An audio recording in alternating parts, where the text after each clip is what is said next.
আমি বললাম, আমার না খুব পিৎজা খেতে ইচ্ছা করছে। আর ও দেরি না করেই উত্তর দিল, চলো বং পিৎজাতে। যেমন কথা তেমন কাজ, বারাইপুর বাইপাস ধরে চলে আসলাম বং পিৎজাতে। ওয়েদারটাও ছিল ভীষণ ভালো, আর এখানে ডেকোরেশন ছিল দুর্দান্ত। তারপর আমরা অর্ডার করে দিলাম পিৎজা, যেটার প্রাইস ছিল 200 রুপিস। আর চিজ ছিল ভরে ভরে, খেতে ভীষণ ভালো ছিল। তোমরাও কিছু সময় কাটানোর জন্য চাইলে এখানে চলে আসতে পারো। আর এখানের খাবার নিয়ে তো কোনো কথাই হবে না, জাস্ট দুর্দান্ত ছিল।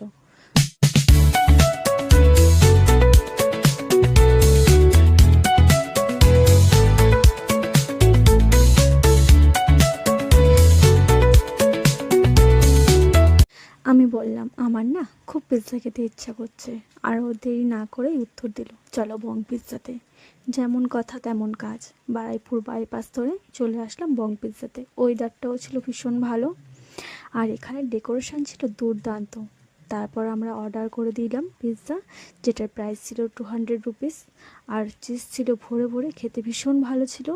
তোমরাও কিছু সময় কাটানোর জন্য চাইলে এখানে চলে আসতে পারো।